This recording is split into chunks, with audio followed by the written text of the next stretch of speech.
A warm hello from New York City to everyone at the 3Cs 2022 conference.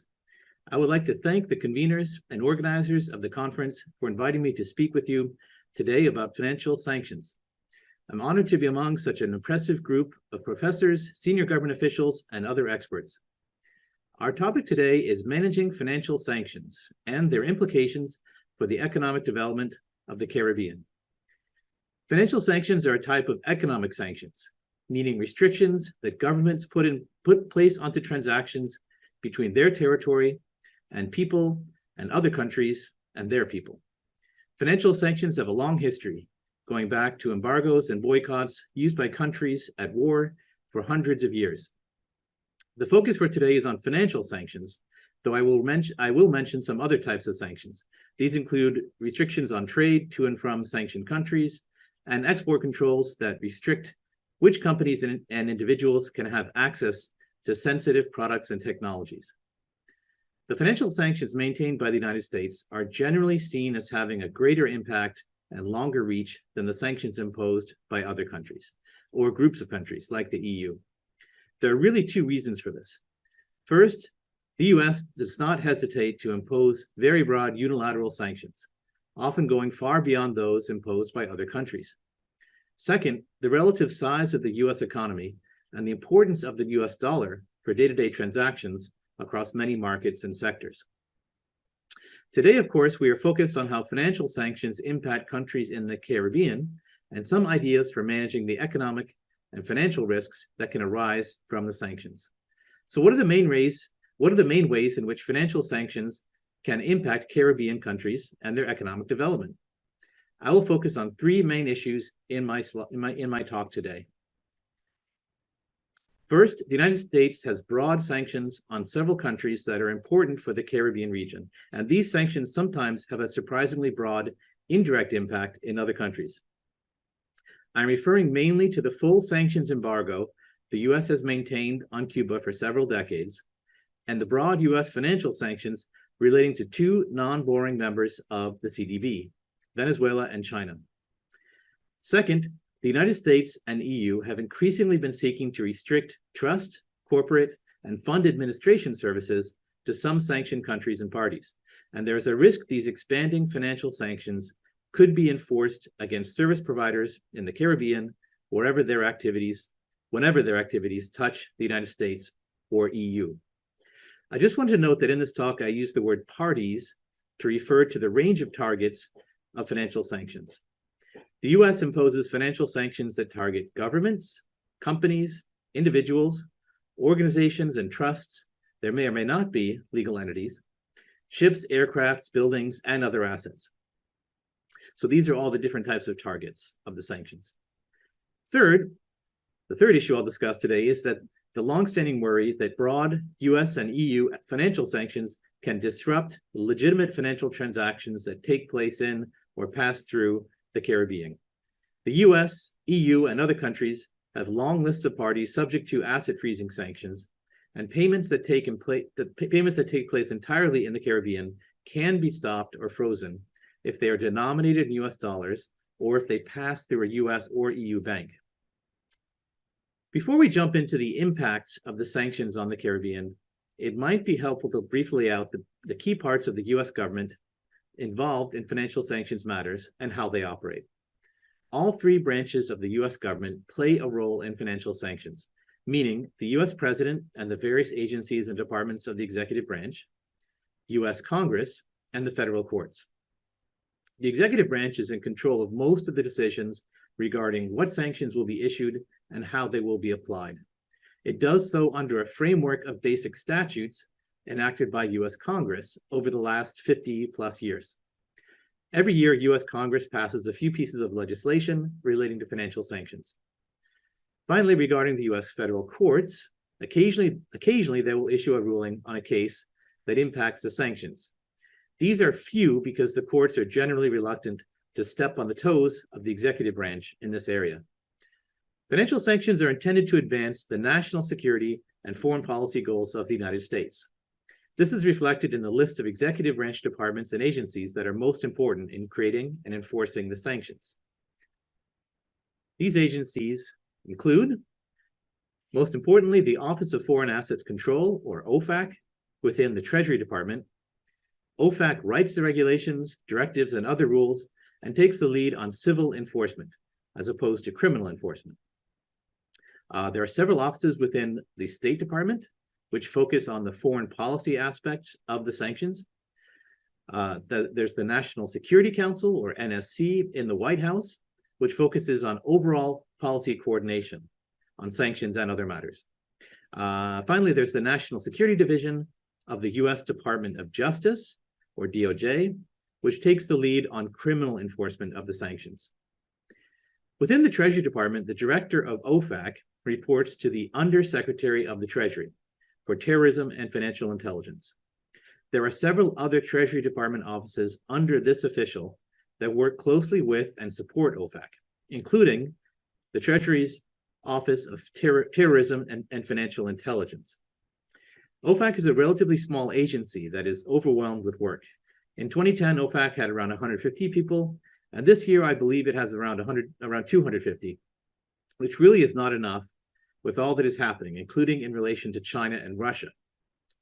So we're going to focus on U.S. financial sanctions on Cuba, Venezuela, and China, as I mentioned at the beginning. But I first want to note that the U.S. has broad financial sanctions programs for several other countries as well. On this slide, we show the broadest sanctions that the U.S. has imposed in orange and red. In addition to Cuba, there are full financial sanctions on Iran, North Korea, Syria, and parts of Ukraine, including Crimea. In addition to Venezuela, there are also broad sanctions that do not amount to a full embargo on Russia and Belarus. So let's talk about the embargo, the U.S. embargo of Cuba, and how it can impact business and financial transactions in the Caribbean. The U.S. has maintained an almost complete embargo of Cuba for almost 60 years, over the objections of many other countries. The U.S. embargo, including the broad financial sanctions on Cuba, has for decades raised a number of quite difficult issues for everyone outside the U.S. The main reason these sanctions are problematic is that they exist only in U.S. law. No other country has or is supportive of broad sanctions on Cuba. So this is the oldest and most important example of U.S. unilateralism in sanctions. The disagreement over the U.S. embargo of Cuba is so severe that over the last 20 years, a number of blocking laws have been adopted in many countries, including many of the closest allies of the United States. The European Union, Mexico, and Canada all have laws that seek to prohibit support by people in those countries for the U.S. embargo and try to shield their companies from the impact of the embargo. And there are other countries as well. These are just the key examples. Although there has not been much enforcement of these laws, they do complicate the compliance picture. For example, if you have a Caribbean company that has a subsidiary in Mexico or the EU, they really need to be careful how they put together any financial crime compliance policies or procedures that cover sanctions. On one hand, to avoid violations of U.S. sanctions, it would be a good idea to tell a subsidiary to not engage in transactions with Cuba or Cuban companies using U.S. dollars or in any other way that would touch the United States. On the other hand, under Mexican or EU or Canadian law, it may be prohibited to say that because it would be a statement in support of the U.S. embargo of Cuba or an attempt to comply with it. The subsidiary in one of these countries with a blocking law may be required to report to a government agency the fact that they've been told by their parent company to comply with the embargo. So over the last 20 years, we've seen an increasing interest by Democratic Party presidents in the United States to try another approach on Cuba. Hopefully, there is some relief in sight for these challenges relating to the Cuba embargo. There is a recognition among many Democrats that the full U.S. embargo of Cuba simply has not achieved its stated goal after 70 years of attempting to remove the Castro regime. Beginning with President Clinton and gaining some momentum under President Obama, we saw a start on the path to easing the Cuba embargo. While this was reversed under George W. Bush, and then again under Trump, there is some hope that the US will again move in this direction once the Biden administration is no longer completely preoccupied with other issues like Russia. For the moment, the world is still stuck with the full US sanctions embargo of Cuba. For the foreseeable future, it will continue to be important to find a reasonable approach to balance the need to avoid violating the US sanctions, the economic best interests of Caribbean countries, their companies and citizens, and the blocking laws that oppose the US sanctions. Often the best advice here is the simplest. Caribbean financial institutions and companies will greatly reduce the risk of getting caught up in a Cuba sanctions issue if they try to make sure that transactions that involve Cuba or involve Cuban government entities, Cuban companies, or citizens outside of Cuba do not also involve anyone in the US, US dollars, or any bank or company with a US parent entity. When communicating about Cuba, less is more. If you happen to engage in a transaction that involves Cuba, a big announcement might give the US government the misimpression that there may be something improper that they should investigate.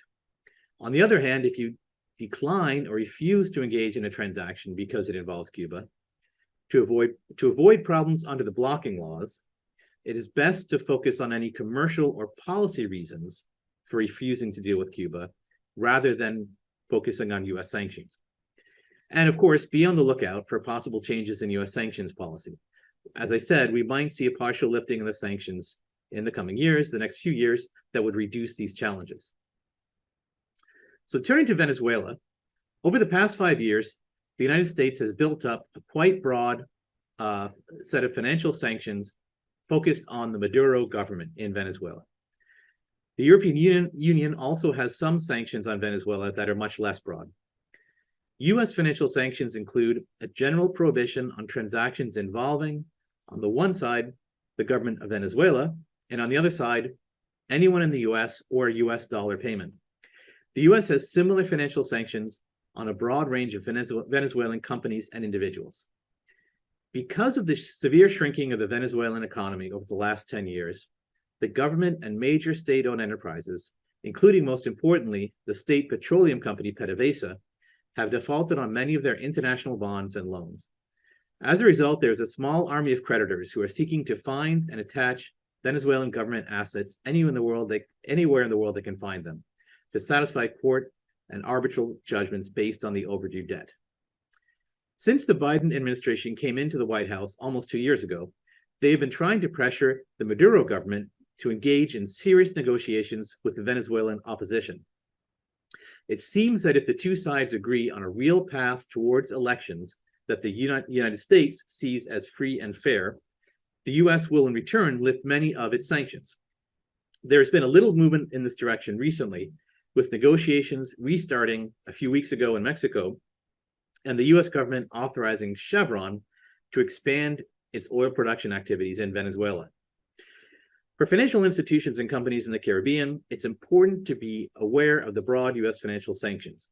As with other financial sanctions, the US government can and does try to enforce its sanctions against parties outside the United States when they engage in any transaction with a sanctioned government or company in a way that touches the United States.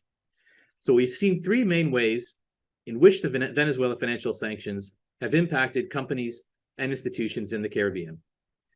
First, PDVSA and its many subsidiaries make up a very large economic group that does a lot of business in the Caribbean. Companies in the Caribbean doing business with PDVSA can run into trouble if they have a US parent company, if they have US employees, or if they provide goods, services, or payments that come from or through the United States. Second, the same broad financial sanctions apply to the entire government of Venezuela, and Caribbean companies can run into trouble when they have to deal with Venezuelan customs, tax, or other authorities in order to sell into or buy from Venezuela. Again, these problems come up for companies that have some sort of US connection. Third, because of the economic crisis in Venezuela, PDVSA and other state companies have been failing to pay a lot of their loans, bonds, and other debts, as I mentioned earlier. with all the creditors trying to chase any assets they can find that belong to PDVSA or the Maduro regime. This is leading to a lot of legal headaches for banks and companies in the Caribbean and elsewhere. So the goal for Caribbean institutions and companies should be to try not to get stuck in the middle between the Venezuelan government and its companies like PDVSA and the US government, or between PDVSA and its creditors. So moving along to China. Financial sanctions relating to China are complicated because the restrictions on trade between the US and China are driven by deep national security concerns on both sides, because China is the second largest economy in the world, and because the US keeps adding new types of restrictions on trade and investment between the two countries. At this point, I think it's fair to say that things have gotten so bad that there is an economic Cold War between the US and China. Investments going in either direction in high-tech industries are often blocked or are subject to serious regulatory restrictions. With the semiconductor export rules imposed just a few weeks ago, the US is actively trying to prevent one of China's most important industries from moving forward. And most of China's largest and most important companies are wholly or partly blocked from selling goods and services into the United States or receiving goods and services from the US.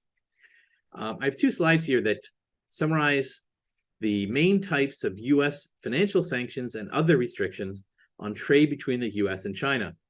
I'm not going to go into all of these in detail, or really any of these in detail, but I just wanted to use these slides to give a sense of how broad and complex all of these restrictions have become. China is a non-borrowing member of the CDB, and this reflects its tremendous importance economically and financially for the Caribbean region. The Caribbean, really all regions of the world, cannot broadly turn away from either the United States or from China.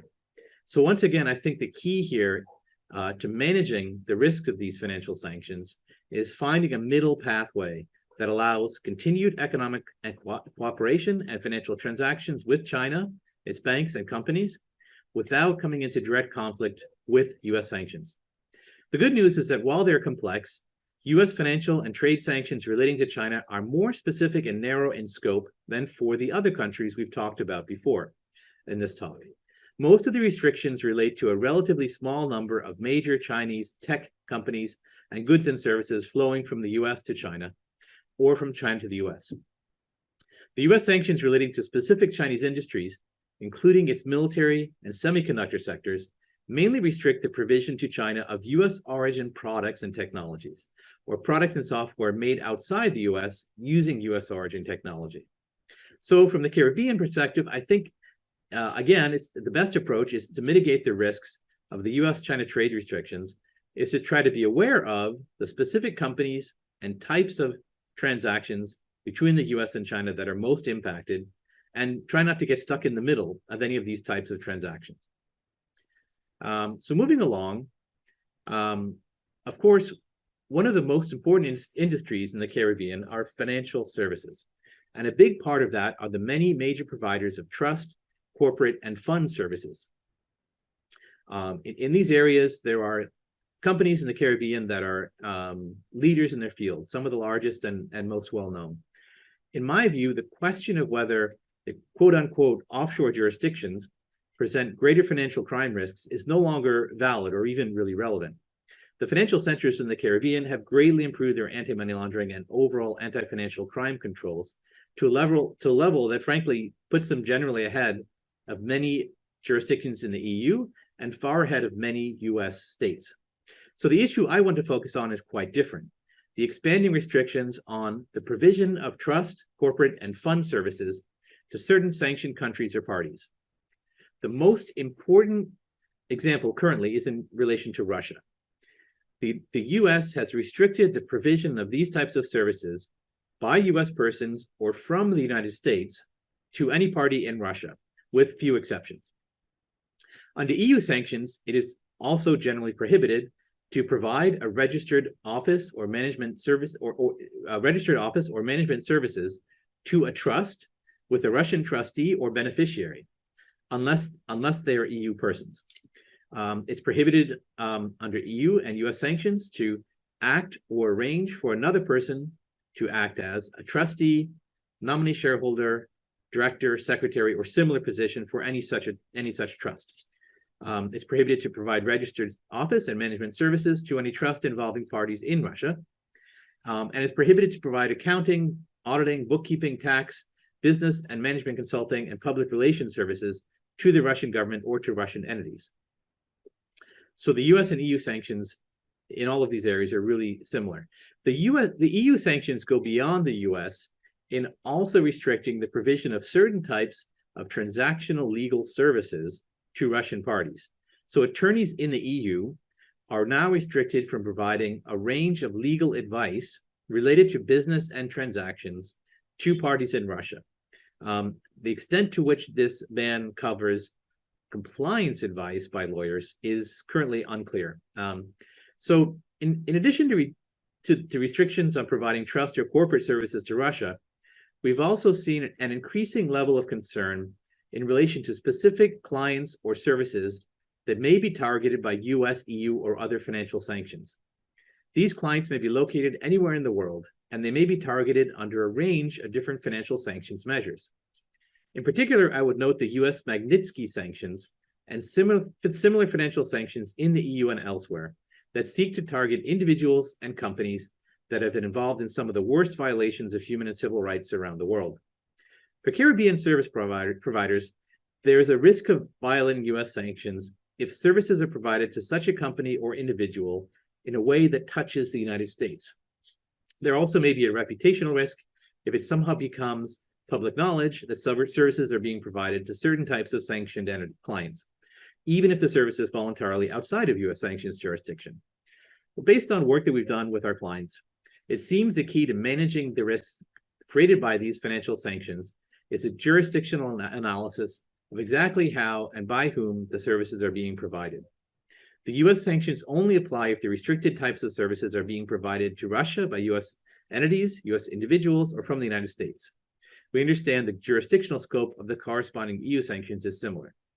In relation to Magnitsky sanctions and other sanctions on parties involved in violations of human and civil rights and other types of sanctions, the best approach is to have a appropriately robust system to check the financial sanctions lists of the United States, EU, and possibly other jurisdictions. If there are any matches to the list, then it's important to think carefully about whether whatever transactions are being carried out with that sanctioned party, whether they touch the US or the EU or whatever country has imposed sanctions on them.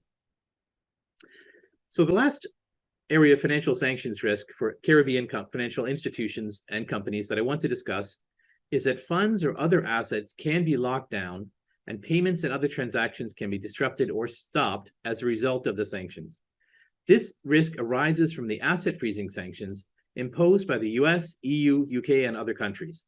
In the US, these are called blocking sanctions. I've left this risk for last because it really is a long-standing concern and one that may already be familiar to many of you. In theory, the US, EU, and other countries only really seek to freeze funds and other assets that are within their territory. US blocking sanctions technically only apply to assets within the possession or control of US entities or individuals, or in some cases, their non-US subsidiaries. In actual practice, the US blocking sanctions have a much broader reach. For at least 15 years, the US government has taken the view that US sanctions are applicable to banks, companies, and individuals outside the United States whenever they cause someone in the US to take action that violates the sanctions. There have been both civil penalties and settlements of criminal charges based on this interpretation. Anyone, anywhere in the world, could be charged with a violation of US sanctions if they engage in a transaction involving US dollars or assets held through a US bank, if a sanctioned party or country has an interest in that transaction or in those funds or other assets. For this reason, banks and other financial institutions outside the United States tend to be very cautious regarding any transaction in which there might be even a very indirect connection to a sanctioned party or country. Furthermore, non-US banks often over-comply with financial sanctions and freeze assets even where there is no clear connection to the United States. They do this because they perceive the risk of being penalized for violating the sanctions to far outweigh the risk of losing customers or business by taking sanctions compliance too far. The $2 billion and $9 billion sanctions penalties imposed on HSBC and BNP Paribas in 2012 and 2014 really pushed this trend a lot further. So an example might be helpful here. We had a case in which a citizen of a European country was living in a Caribbean country, but had most of his savings at a branch in an Asian country of a major European bank. This individual spent some time in Cuba and asked the bank to send funds to an account he had opened there. At that point, the bank froze all of his savings that were held at that branch in Asia, which consisted of cash denominated in euros and other currencies, not in dollars, and shares in non-US companies. We had to engage in a long and time-consuming process to convince this European bank that there was no need for them to freeze the funds, because although the US sanctions on Cuba are extremely broad, they simply were not applicable. None of the bank, the customer, the funds, or other assets were subject to US jurisdiction. Nonetheless, because the bank was afraid they might be missing some hidden connection to the US, they froze the funds just to make sure they did not violate US sanctions. So in another case, we had a client who was also a citizen of a different European country who tried to make a routine rent payment denominated in US dollars. The landlord to which the rent was due was a company with a name that included a very common Arabic surname and given name, the name of the owner of the business. One of the banks through which the funds should have passed was a major US bank. They froze the funds, and when we contacted them, they indicated that the funds had been blocked under US terrorism sanctions. After looking closely at the wire transfer instructions, we noticed that in this attempted payment, unlike earlier ones, the two names of the owner of the landlord were placed in the wrong order. And we also noticed that there's a well-known international terrorist sharing those same names in that same order, the incorrect order. So we made several submissions to OFAC stating that we thought this confusion over the names was the reason for the blocking, and pointing out that this is clearly an error. There was no reason to think that the landlord had anything to do with the designated terrorist, who obviously was a completely different person. OFAC finally issued the unblocking authorization that we had requested, and after we flagged this for a senior sanctions executive at the bank, they finally released the funds to the client. So these examples show that US and non-US banks often apply the blocking sanctions much more broadly than OFAC intended. And completely legitimate payments and other transactions can be blocked or frozen for an extended period of time. These examples also illustrate our recommended approach to trying to minimize the risk of this happening. So that recommended approach is, first of all, if funds or other assets are frozen, be proactive in asking the relevant financial institutions for the specific reasons why they froze those assets.